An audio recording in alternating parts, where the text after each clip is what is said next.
Hey, we're back again. We haven't changed our shirts. We still have the same backgrounds. I'm here in my office, and Thomas Alexander, who's right over here, is off in Germany.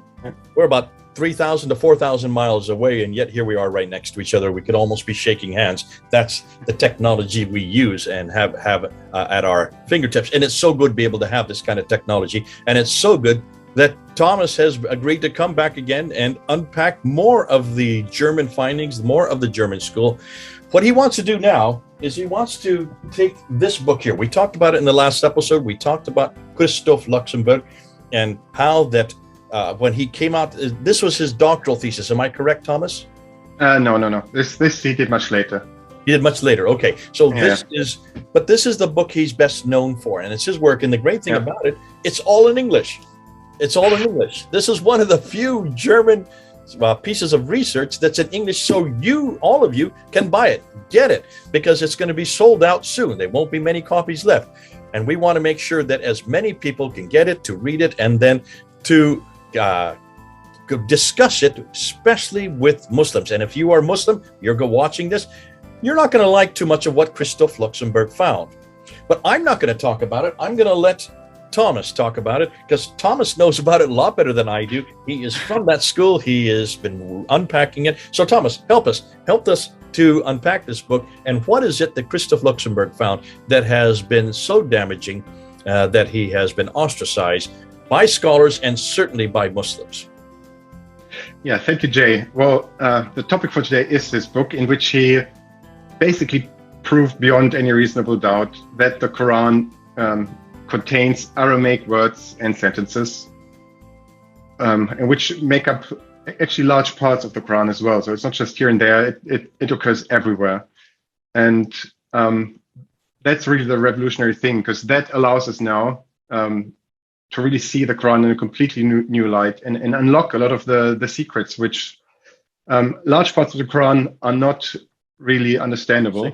Now, before you go on, Thomas, if you're saying that Luxemburg's material proves that it's written by man, why is that so damaging, and why is it we're even bringing this up, and why are people, especially Muslims, so angry? For those of you who aren't aware, 99% of all Muslims, certainly the ones on the right and the ones in the middle, probably not the liberals over here on the left, but all the other Muslims, and you'll see this when you talk to Muslims, consider the Quran to be eternal. It is an eternal book that has never been created.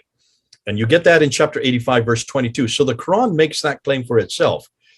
If it's eternal, uncreated, therefore it cannot have any human touch. It cannot have any human intervention or any humans who have written it. It has to have always existed. Now, that claim is also internal to the Quran. That's in chapter 10, verse 15, and chapter 18, verse 27. But more than that, the fact that no man can touch it or change it or accrete it or delete it, not one word, not one letter, as Muslims have been telling us, not one word or letter can come from the pen of man, because therefore it eradicates its eternality. And then thirdly, the reason why it cannot have any changes is because it's protected by Allah himself. In chapter 15, verse 9 of the Quran, it's very clear that Allah himself protects it from any changes, from any manipulations, any accretion, any deletions, any creation. No word, not even a letter can be created, or a word can be created. And that's why this supposition that Luxemburg's coming up with, that this is, you can trace it back to human writings. These are writings, and many of them, we're going to find out, are Christian writers. This completely shuts down those arguments and shuts down the claims not only that the Quran makes, but that 99% of the Muslim world would make. Yeah, and one more thing, the Quran also claims to be written in Arabic, right? So that's also something we're going to... For the Arabic people, you're right. And of course, therefore, if it's perfect Arabic for the Arabic people in the Arabic language, that suggests, therefore, that all the words should be Arabic as well. That's a great, thank you. That's a great addendum to put onto that. All right, I think with that, we can hop straight in. Here we are straight in my presentation, and today we're going to look at the Syro-Aramaic reading of the Quran. That's the title of Christoph Luxenberg's book. And basically what he has done is, Luxenberg has started with the so-called dark passages in the Quran. He didn't end there, but that's what he started with. Now, what are those dark passages? Luxenberg says that roughly 25% of the Quran cannot be understood. So if you look at the commentary, the tafsir, the commentary of the old scholars, they cannot agree upon the meaning because it's just too it's not understandable, basically. So the words don't make any sense. So they all come up with some sort of hypothesis what it could mean, but they cannot possibly agree. So then in many cases, for instance, you find in the commentaries something along the lines of, the commentators can't agree, or only God knows. So those are the dark passages. And Christoph Luxenberg took them, and then he had this 7-step procedure that I've got here, with which he tried to unlock what was written in there. So step number 1 is to check the tafsir, so that's the commentary, and in particularly with Tabari, who is the most or the highest regarded commentator of the Quran, and just to see if there are any interpretations given, because Tabari usually he lists lots of different interpretations, and then at the end he comes to a judgment himself, says, I prefer this interpretation or that interpretation. And in those dark passages, he basically says, well, there is no right answer. I can't give you an answer that we don't agree. Nobody agrees. Only God knows. So he looks at some of the interpretations that Tabari gives and sees if they make more sense than what's currently like in modern times understood to be the interpretation of this passage. Just for those who don't know, Al-Tabari is the earliest of all the tafsir as well. We don't have any tafsir that predates him. And his date for his death date is 923. So he is 10th century. That's 300 years after Muhammad, 300 years after the Quran supposedly was compiled in its complete form, would be 632. So this is 923. You can see 300 years later. What's interesting, you have many other tafsir that come after him, Zamakhshari, Suyuti, Baidawi. I mean, the list goes on and on and on. But tafsir of Al-Tabari is the earliest. So that's why he is so important as well. And I think it's also probably the most extensive, I'm pretty sure. So he was really very productive throughout his life. Anyway, so step 1, he checks with Al-Tabari. But he says, Luxemburg says that this very rarely gives you any results, right? So what happens if you, so with every step of this process, whenever he's done, basically stops, and if he hasn't found a good answer yet, he goes to the next step. So now, in step number 2, Christoph Luxenberg then checks with the Lisan al-Arab for possible other semantic meanings. So that the Lisan al-Arab is an Arabic dictionary. It's one of the oldest ones and also one of the largest ones. It was completed towards the end of the 13th century. And the reasoning is that because Tabari didn't have a dictionary like this available, that maybe some meanings weren't known to him. So potentially you can find something in this dictionary. But again, Christoph Luxenberg says that this, again, very rarely leads to good results. It's interesting because the word Lisan al-Arab means tongue of Arabs, the tongue of Arabs. So it's the words of Arabs. So even the word itself defines what it does. Yeah. Exactly. Now we come to step number 3, and this is the first one where he really does something new. And that is to check for a homonymous root in Aramaic with a different meaning. So basically, he's now looking at this word, and he no longer interprets it as an Arab word, but as an Aramaic one. And he looks, what can I find now? Like, does it now make sense, this dark passage that I'm looking at? And he says that in a significant amount of cases, this actually resulted in an improved understanding of the passage in question. But if that still doesn't work, then we go to step number 4. And now he's trying or changing the diacritics, so the dots.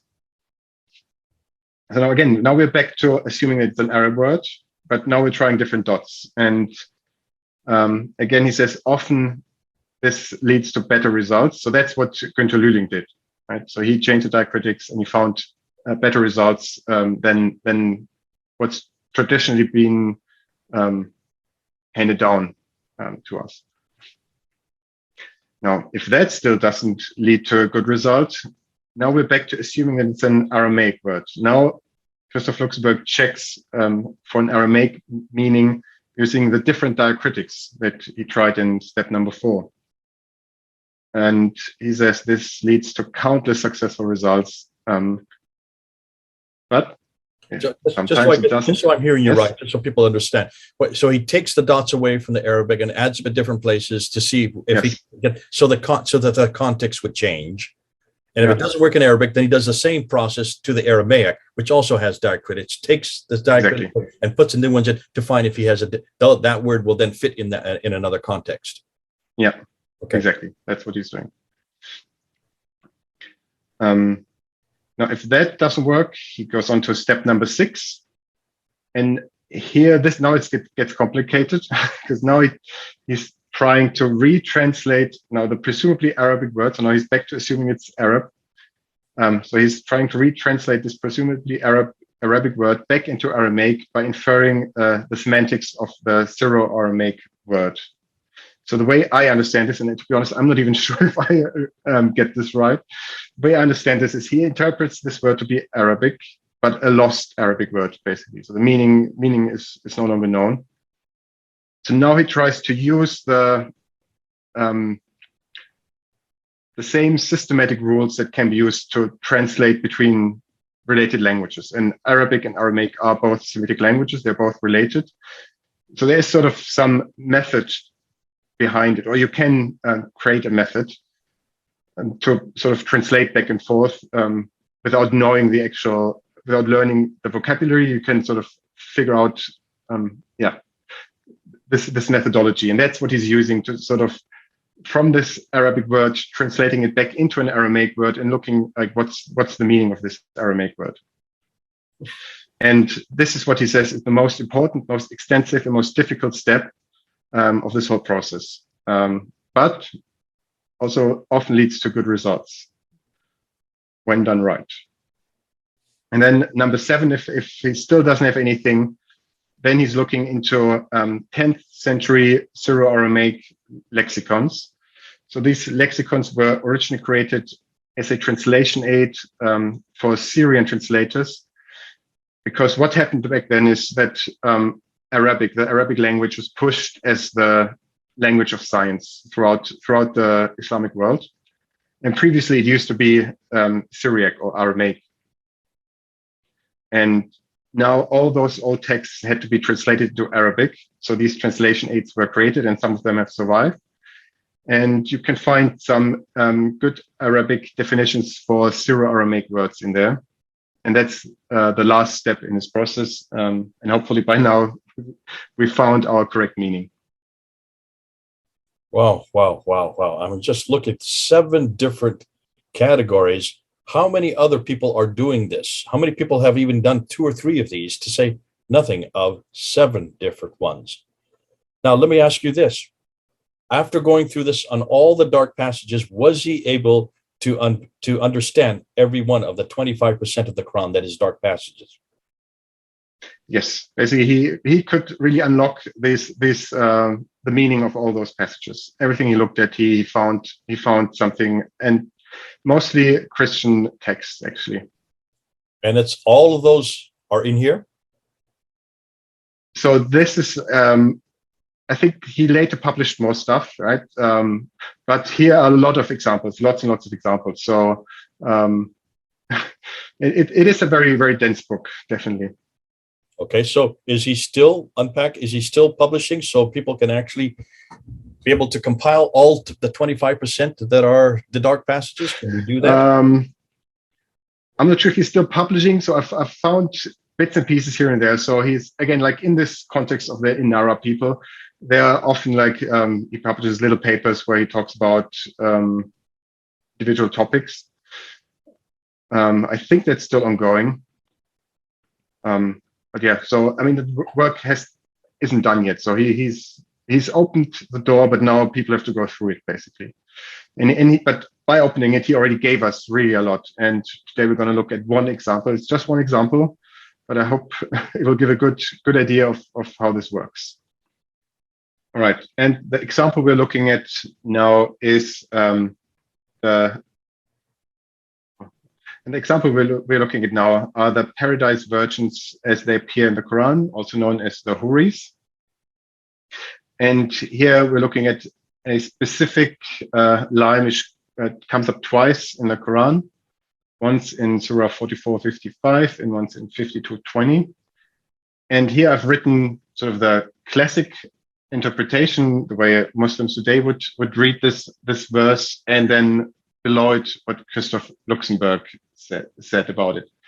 And well, for those who don't know, so the paradise virgins are sort of the 72 virgins that a martyr gets when he enters paradise. So actually, any holy or holy person, any sort of saintly person who enters paradise is will get these 72 virgins in the popular belief today.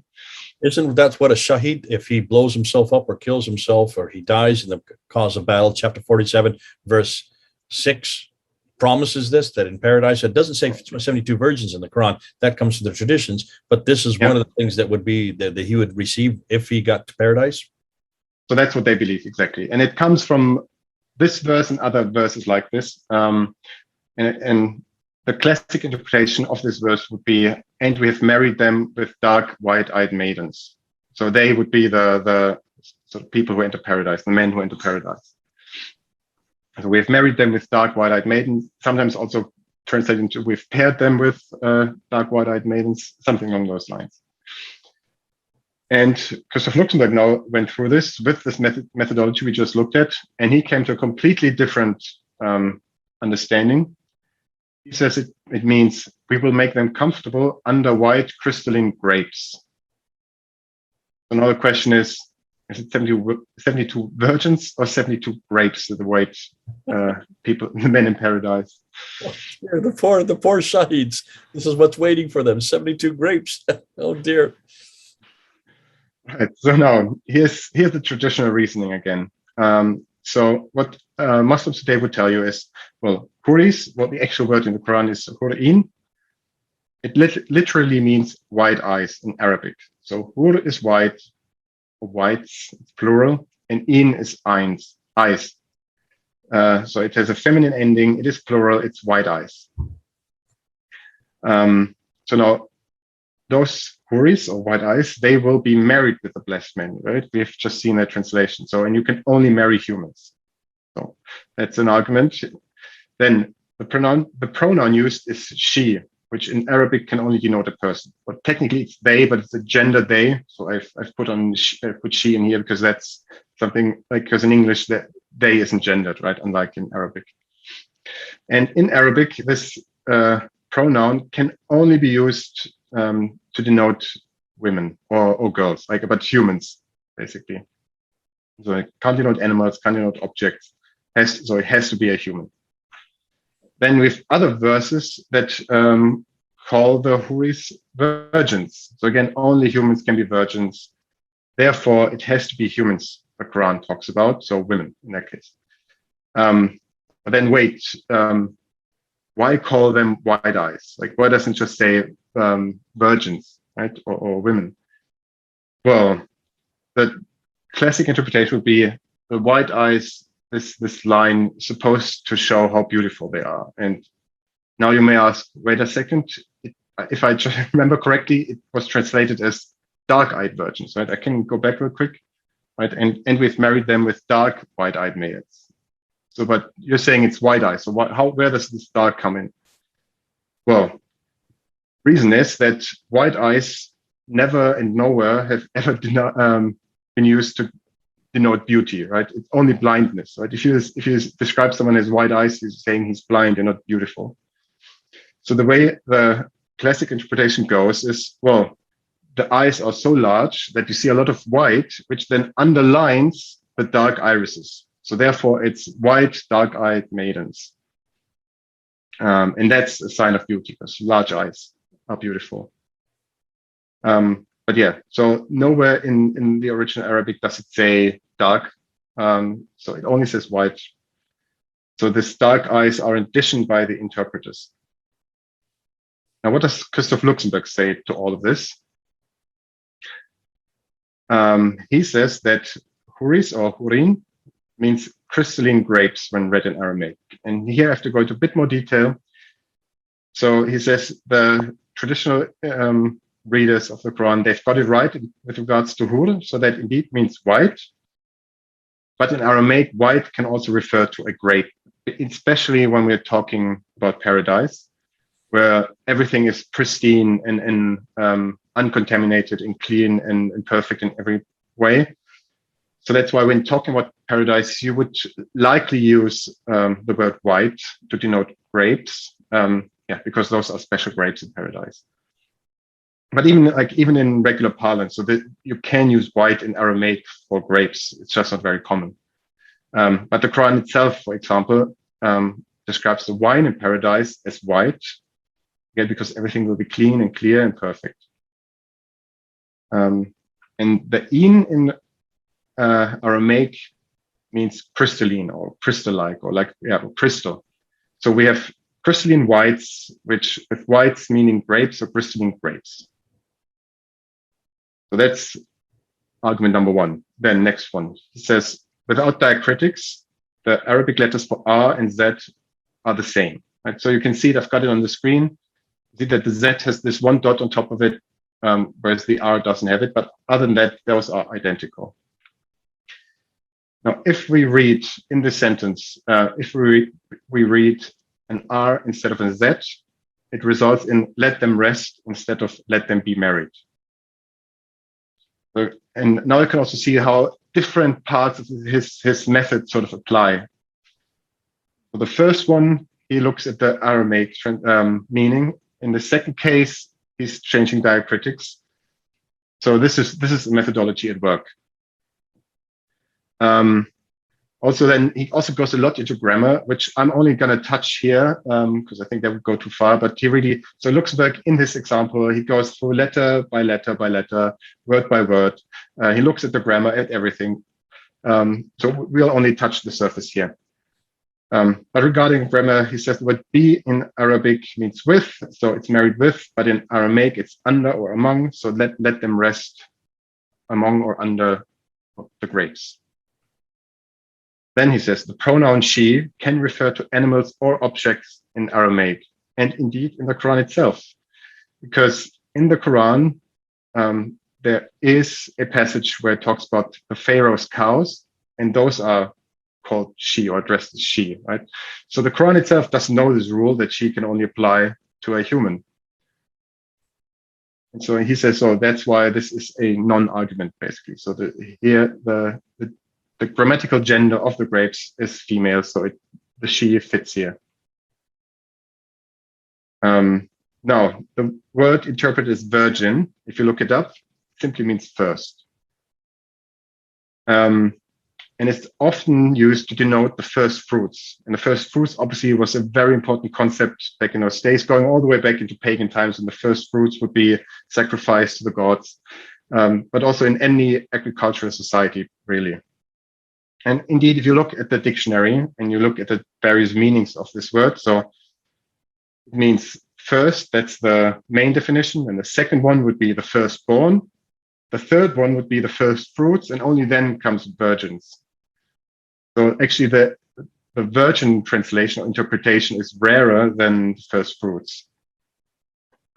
So therefore, he argues that it's grapes. And again, like this, in no language has white eyes ever denoted beauty anywhere, only blindness. And again, we see that also in the Quran.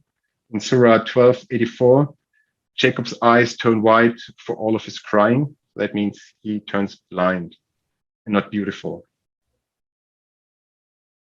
Okay, but if that didn't convince you yet, which I think makes a lot of sense what he's saying here, I've got something more. But for that, we have to look at this guy you see on the screen now. So this is Ephraim the Syrian. He lived from 306 to 373. And he's famous for writing Aramaic hymns, or hymns in Aramaic language, Christian hymns in Aramaic language. A lot of them about paradise. and his paradise hymns were extremely popular. So during his lifetime, they were translated into many different languages, and he really founded a whole new genre.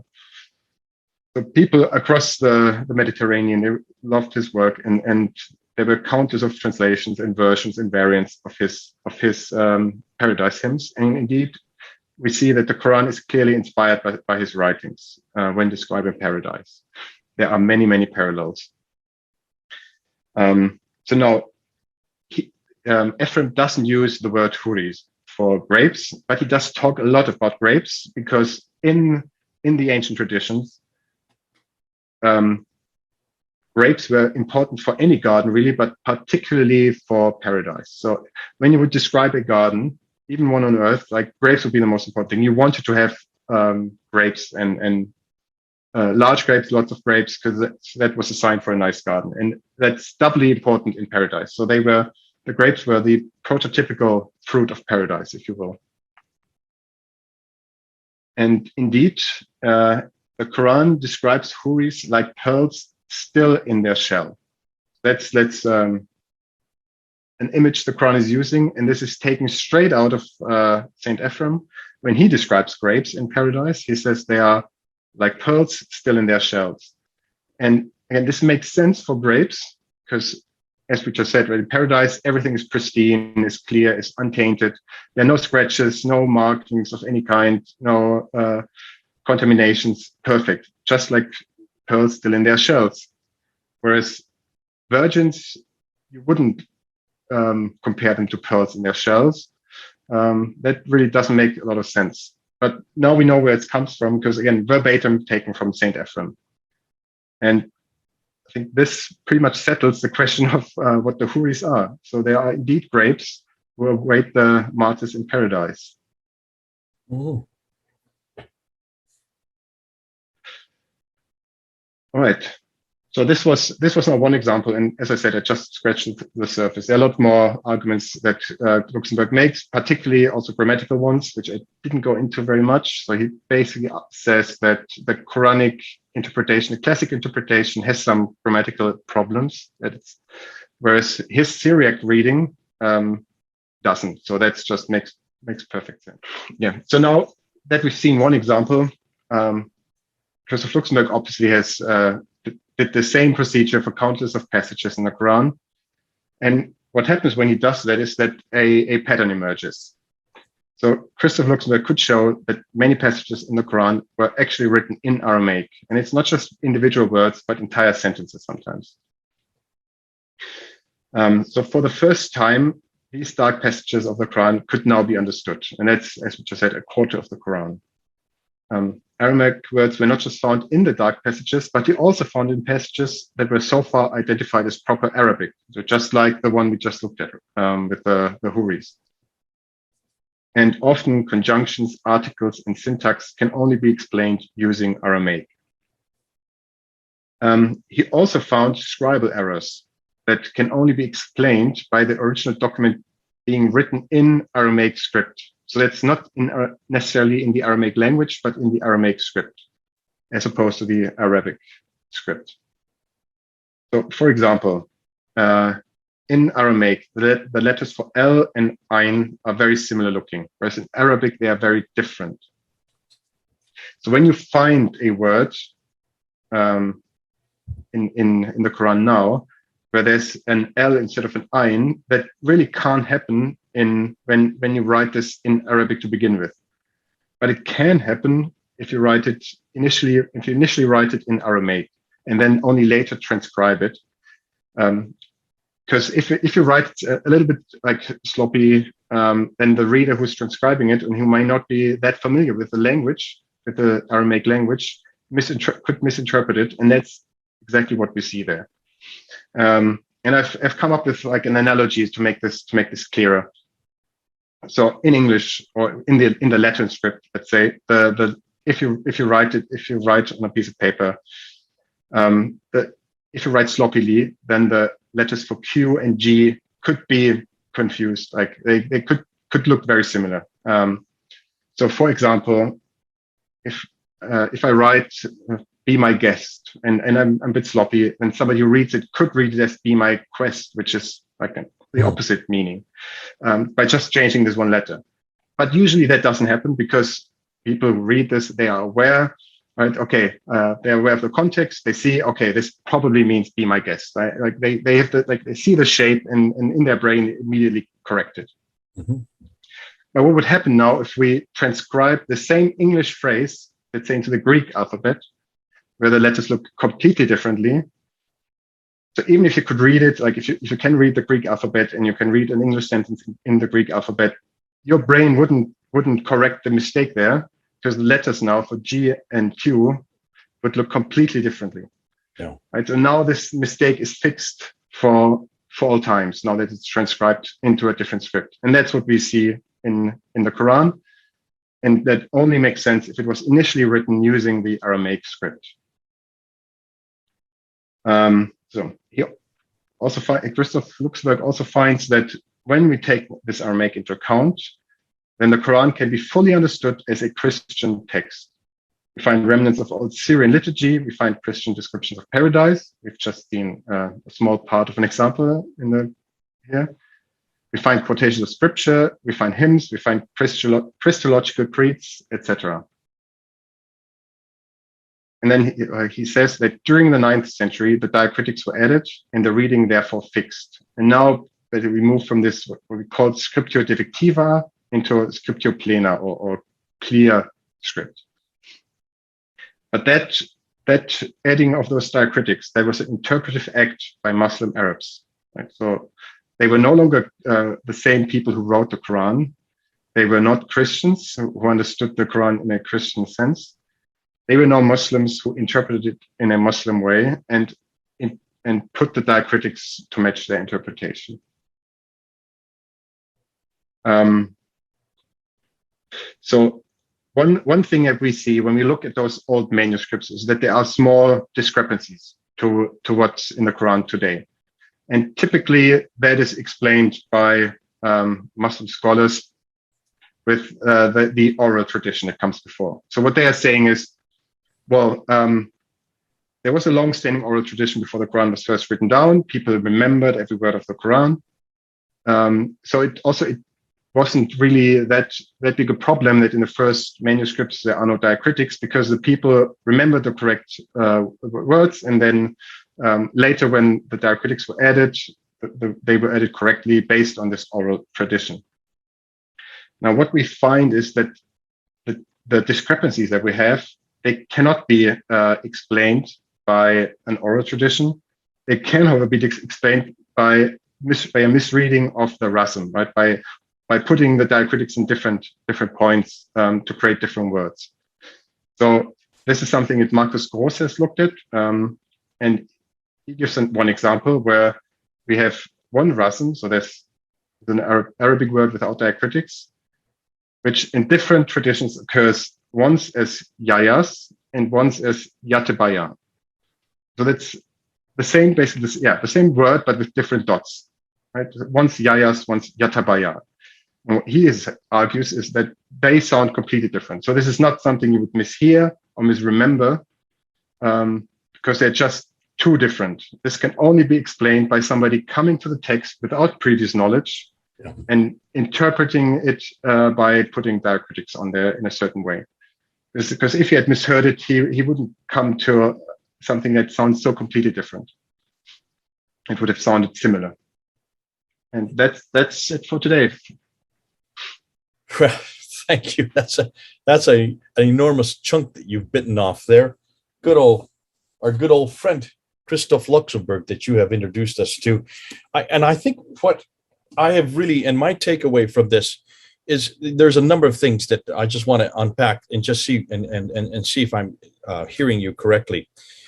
You really want to underline Christoph Luxenberg because of not only what this suggests about the Quran, that this Quran is really, a lot of these is borrowings from many different lectionaries, and these lectionaries written in Syria-Aramaic will unpack and give us, or make clear, those dark passages which scholars today just don't understand. 25% of the Quran you're talking about.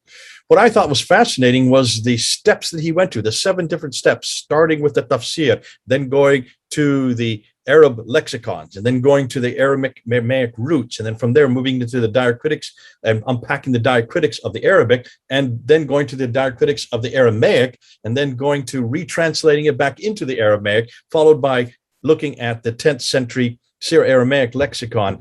Those 7 different steps, who else has done that but Luxemburg? And when I stopped and you just went through each one and unpacked it, and I said, goodness sakes, since when, why is it people are dismissing him then? How can he be dismissed when he did such an amazing job? 7 different categories, 7 different ways of trying to get each one of these dark passages and find out what they meant. By the time he'd finished, exhausted all 7 of them, he then knew what words he was looking at. He then knew what sentence he was looking at. And to me, to this day, we need to have hundreds of scholars. And I'm talking to people who are listening to this. That's just one man has done that much. Can you imagine if we get hundreds of you who are listening, and some of you are young, and some of you may want to continue with this kind of work, do what Luxemburg has done. Why don't you then continue and try to unpack the whole Quran? Because he just went to the dark passages. What about the passages that we do know? Do we have the right words? Do we have the right sentences? Because those need to be done as well. And what we might find is that a good bit of the Quran, a lot of it, not just the dark passages, is also from these lectionaries, these Christian lectionaries, or from the Christian hymns that Luling found, from taking out the diacritical marks in the Arabic. I mean, that's 7-fold methodology.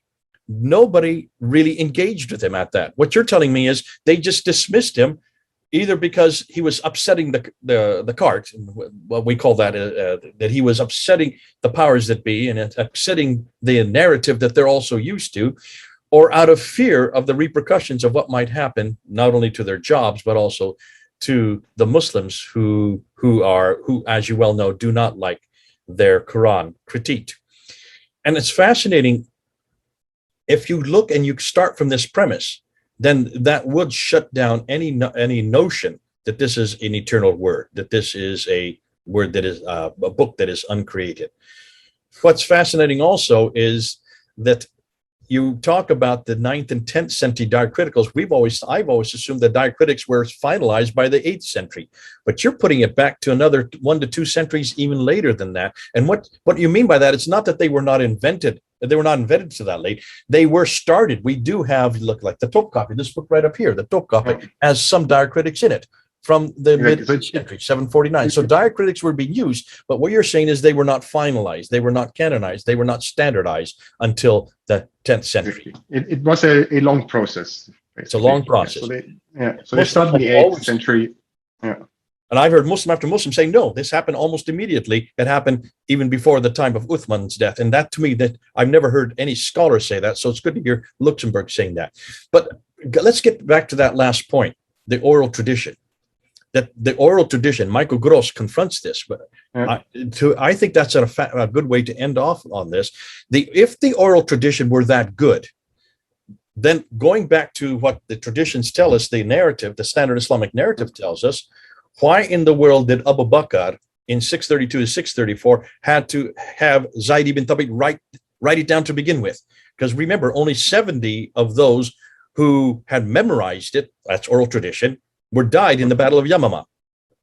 If 70 caused such a crisis, it had to be written down, then that shows me that oral tradition is not good enough. Secondly, remember in 652 at the Battle of Azerbaijan, Udaifa, who was up there fighting along with the Syrians and the Iraqis, who are all Muslims, they were fighting against the Azerbaijanis. They go to a mosque, they hear the recitation, this is oral tradition, the recitation, different oral recitations, and they came to blows. Because this could not be the Quran. And Udaifa comes down to Medina and confronts Uthman. So we're now 652, and he says, how can we have different Qurans? It's right there. Just go read it. And Al-Bukhari, volume number 6, hadith number 510. It's right there. Read it. How can we have different Qurans? He's talking about oral tradition again. We must write it in the Qurayshi dialect so there will be no differences. Write it in one dialect, and that's what Zayd ibn Thabit was then given that job, to take Hafsa's copy, to rewrite it in that Qurayshi dialect, and then all the other manuscripts were burned. If you're burning, you're not burning oral tradition.